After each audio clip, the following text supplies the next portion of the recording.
நம்ம கார்டனில் இருக்க தொட்டிகளில் இந்த க்ரோ பேக்கில் இருக்க மண்ணெல்லாம் ரொம்ப கட்டியாகி அதில் விதைக்க முடியாத சூழலில் இருக்குன்னா அதை எப்படி ரீயூஸ் பண்ணுறதுனா இந்த மாதிரி நல்லா கொத்தி விடுங்க.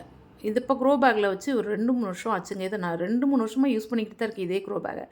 அதை என்ன பண்ணிட்டேன்னா நல்லா மண்ணை கொத்தி விட்டு இதோட கொஞ்சம் நம்ம இயற்கை உரம் அது மாதிரி கொக்கோபீட் இதெல்லாம் போட்டு நல்லா கலந்து திரும்ப மண்ணை வந்து பொழு பொழுன்னு கொண்டு வந்துடணும். அந்த மாதிரி செய்யறது கொஞ்சம் கடினமான வேலைன்னே சொல்லலாம். ஏன்னா கொத்தி எடுக்கிறது வந்து கல் மாதிரி இறுகி இருக்கும். அதை சரி பண்ணுறது ரொம்ப சிரமமாக இருக்கும். இப்போ இந்த பாட்டிலெலாம் கூட பரவாயில்ல, ஓரளவுக்கு இதாக இருந்தது. நான் என்னால் கொத்தி எடுக்க முடிஞ்சேன். நான் இந்த பாட்டில் பாருங்களேன், இந்த சிமெண்ட் தொட்டியில் அப்பா புல்லெல்லாம் முளைச்சி அதிலேருந்து இப்படி பயங்கரம் இருக்கும். அந்த வேர்லாம் உள்ளே போய் நல்லா மண்ணை இறுக்கி பிடிச்சிருச்சு போட்டிருக்கு. அவ்வளோ கஷ்டமாக இருந்ததுங்க கொத்தி எடுக்கிறதுக்கு. அதை எடுத்து ஃபுல்லாக வெளியில் கொட்டிட்டு அதுக்கப்புறம் அந்த மண்ணோட நம்ம வந்து கொக்கோபீட் கொஞ்சம் இயற்கையான உரம் நம்ம வந்து மண்புழு உரம் ஏதாவது சேர்த்து அதை எல்லாத்தையும் திரும்ப பழையபடி நம்ம பாட்டிங் மிக்ஸ் ரெடி பண்ணி வச்சிட்டோம்னா இதில் இப்போ விதைகள்லாம் நம்ம போடலாம், நல்லா வருங்க. அதே அந்த இறுக்கமாக இருக்கிற மண்ணில் வச்சோம்னா வராது. பொதுவாக நம்ம ஒரு பாட் வாங்கி வச்சு அதில் பாட்டிங் மிக்ஸ் போட்டுட்டு அதில் வந்து அதிலே வருஷம் வருஷம் நம்ம அப்படியே போட்டுக்கிட்டே இருக்கலாம்னா கண்டிப்பாக முடியாது. ஒரு வருஷம் 2 வருஷத்துக்கு ஒருக்காவது நம்ம மாற்றி தான் ஆகணும். இப்போ அந்த மாதிரி நான் எல்லாத்தையுமே எதெல்லாம் செடி இல்லாமல் இருந்ததோ அந்த பாட்டு க்ரோ பேக்லாம் எடுத்து ரெடி பண்ணி அதில் தண்ணியும் கொஞ்சம் விட்டு அதை நல்லா குழு குழுன்னு ஆக்கி வச்சாச்சு. இப்போ விதைகள் போடணும்னா நம்ம ஒரு வாரத்துக்கு முன்னே கூட அதை செய்யலாம். இந்த மாதிரி செஞ்சிட்டோம்னா நல்லா தண்ணி விட்டு விட்டு வச்சுருந்தோம்னா நல்லா ஜில்லுன்னு இருக்கும். அதுக்கப்புறம் விதைகள் போடலாம். நான் அன்னைக்கே தான் செய்கிறேன். அதே நாள்லேயே கூட இந்த மாதிரி ரெடி பண்ணி நல்லா தண்ணி விட்டு அந்த மண் கலவையை சரியாக வச்சுக்கிட்டு பொழு பொழுன்னு இருக்கும்போது அதில் நம்ம கீரை விதைகள் நான் இன்றைக்கி போடுறேன். இந்த மாதிரி செஞ்சோம்னா அந்த போட்ட விதைகள் கண்டிப்பாக முளைச்சி வந்துடுங்க. இல்லைன்னு வைங்களேன், நல்லா மண் இறுக்கமாக இருக்கிறதுல போட்டால் அது வேர் விடவும் முடியாது, அதால் முளைச்சி வரவும் முடியாது.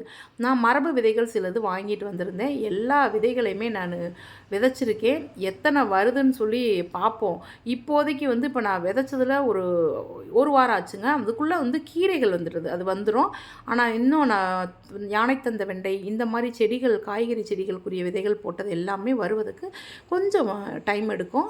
அதுலேயுமே சிறகவர மண்ணில் தரையில் வச்சோம்னா அது ஈஸியாக வந்துடுது கொஞ்சம். அது வந்திருக்கு. இப்போ இந்த கீரை விதைகள் எல்லாம் அந்த க்ரோ பேக்கில் பாட்டில் விதைச்சிட்டு ஒரு வாரம் கழித்து பார்ப்போம் எப்படி இருக்குன்னு சொல்லிட்டு. இப்போ பாருங்கள், அழகாக அந்த புளிச்சக்கீரை, சிவப்பு தண்டு கீரை அழகாக வந்துடுச்சு. நீங்களும் உங்கள் வீட்டில் இந்த மாதிரி பாட் வந்து க்ரோ பேக்கில் இறுகி போய் மண் இருக்குது, வேஸ்ட்டாக இருக்குன்னா அதை தூக்கி கொட்டாதீங்க.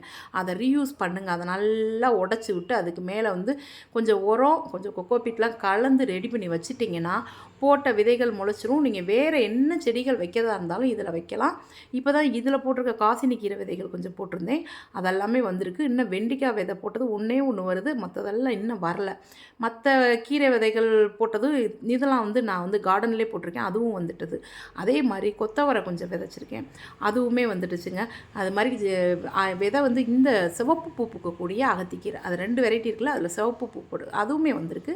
இப்போ இதில் பார்த்தீங்கன்னா சின்ன சின்ன 2 இலையாக இருக்குல்ல, இதெல்லாமே கொத்தவரை. கொத்தவரங்காயும் நான் வளர்க்கணும்னு ஆசைப்பட்டா எங்கள் வீட்டில் பெருச்சாளி இருக்குது பாருங்கள், கார்டனில் அநியாயம் பண்ணுதுங்க. அது உதந்து எனக்கு செடியை எடுத்து விட்ரும். இந்த முறை வந்திருக்கு, பார்ப்போம். இது சிவப்பு பூ பூக்கக்கூடிய அகத்திக்கீரை, இதுவுமே வந்துடுச்சு. நீங்களும் உங்கள் கார்டனில் இந்த மாதிரி பாட்டில் இருக்க க்ரோ பேக்கில் இருக்க மண்ணெல்லாம் இறுகிடுச்சுன்னா அதை நல்லா லூஸ் பண்ணி அதுக்கு தேவையான சத்தும் கொடுத்து செடிகளை வைங்க, விதைகளை போடுங்க, கண்டிப்பாக வரும். இந்த சிறகவரை ஒன்று முளைச்சி வந்திருக்கு. இதை கொண்டு வர்றது தான் என்னோட பெரிய டார்கெட்டாக இருக்குது. மிளகு கொடி தளைஞ்சி வந்திருக்கு. அது மாதிரி அவகோடா நட்டு வச்சு இது எல்லாமே இந்த விதைகள் போட்ட நாளில் செஞ்சது தான். எல்லாமே அருமையாக வந்துருச்சுங்க.